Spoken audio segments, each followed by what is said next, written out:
जय सिया राम। आप सभी का स्वागत है।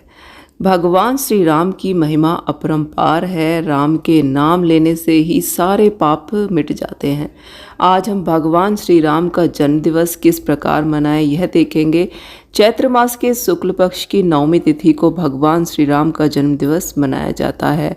आज मैं आपको बहुत ही सरल पूजा विधि बताऊंगी। रामनवमी के दिन हमें किस प्रकार भगवान श्री राम की पूजा करनी चाहिए।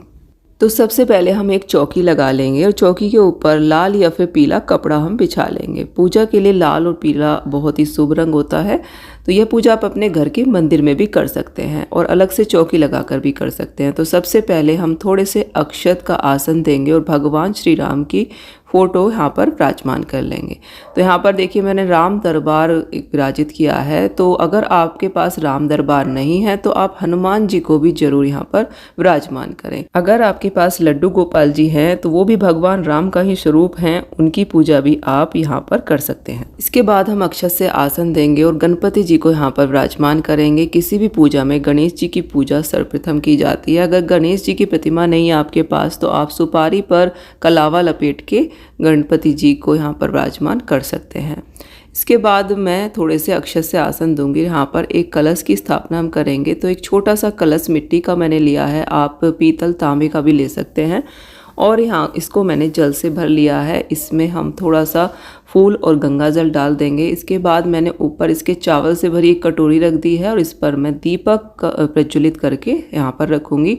तो दीप कलश की स्थापना मैंने यहाँ पर कर दी है। आप चाहें तो यहाँ पर थोड़े से अक्षत से आसन देकर सिंपल दीपक भी प्रज्वलित कर सकते हैं। इसके बाद हम भगवान श्री राम, हनुमान जी, लक्ष्मण, भरत, शत्रुघ्न को हल्दी से तिलक लगा देंगे। तो भगवान को आप पीले चंदन से या फिर हल्दी से तिलक लगाएं और गणपति जी को और माता सीता को हम रोली से तिलक कर देंगे। कलश को भी हम पूज लेंगे, कलश पर भी हम स्वास्तिक बना देंगे और दीपक का भी हम पूजन कर लेंगे। तो रोली से देखिए स्वास्तिक बना देंगे और दीपक पर भी हम रोली से तिलक लगा देंगे। इसके बाद सभी को हम वस्त्र रूप कलावा समर्पित करेंगे, गणपति जी को भी और भगवान श्री राम और समस्त परिवार को इस प्रकार से वस्त्र रूप कलावा समर्पित कर देंगे। यहाँ पर आप जनेऊ भी समर्पित कर सकते हैं। माता सीता को मैं यहाँ पर चुनरी उड़ा रही हूँ। तो अगर आपके पास चुनरी हो तो चुनरी आप जरूर उड़ाएं भगवान सिया राम को। इसके बाद मैं फूल समर्पित कर दूंगी। जो भी फूल आपके पास हो फूल समर्पित कर दीजिए। फूल अगर नहीं है तो कोई बात नहीं, पूजा में भाव और श्रद्धा हमारी होनी चाहिए। सामग्री भले ही हमारे पास कम हो, तो अगर हैं तो आप फूल चढ़ा दें। इसके बाद भगवान श्री राम का जन्म दिवस है तो इसलिए मैं यहाँ पर 5 दीपक प्रज्वलित करूँगी। आप चाहें तो 5, 7, 21 जितने चाहे दीपक प्रज्वलित कर सकते हैं, क्योंकि भगवान श्री राम का जन्म दिवस है और जितने भी दीप हम जलाएंगे उतना ही ज़्यादा अच्छा होगा, शुभ होगा। तो इस प्रकार से देखिए 5 दीपक तो हमें कम से कम जलाने ही चाहिए। तो यहाँ पर मैंने 5 दिए जला लिए हैं, धूप लगा दी है। माता सीता को हम श्रृंगार का सामान अर्पित कर देंगे। माता को कम से कम 5 चीज़ें श्रृंगार की जरूर समर्पित करें। उसके बाद हम भगवान को तुलसी दल समर्पित कर देंगे। इसके बाद हम भोग समर्पित करेंगे। तो गणेश जी को जो भी भोग हम समर्पित करेंगे उसमें हम तुलसी पत्र नहीं डालेंगे। तो हलवा पूरी का मैंने यहाँ पर गणेश जी को भोग समर्पित किया है।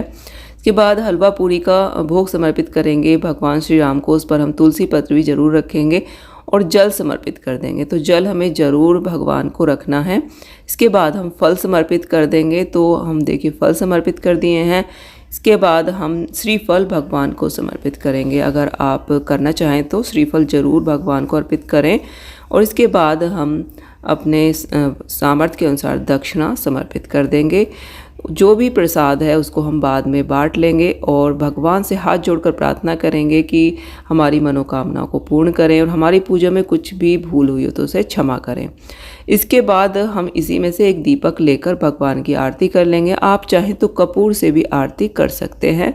भगवान श्री राम की आरती करेंगे, गणपति जी की आरती करेंगे और राम नाम का कीर्तन भी हम यहाँ पर कर सकते हैं। इसके बाद आज के दिन रामायण का भी पूजन हमें करना चाहिए। रामचरितमानस का पाठ भी हमें अवश्य ही इस दिन करना चाहिए। तो देखिए रामचरितमानस का पूजन करें, पाठ करें और पूजा में भी अवश्य रखें। तो अगर आपके पास रामचरितमानस नहीं है तो इस दिन आप रामचरितमानस लेकर भी आ सकते हैं। बहुत ही शुभ दिन होता है रामचरितमानस को घर पर लाने का। और अगर आप रामचरितमानस का वितरण करना चाहते हैं तो नई आप रामायण खरीद कर दान भी कर सकते हैं। तो इस दिन आप अगर दान करना चाहते हैं तो आप नई रामायण खरीदें और दान भी कर सकते हैं।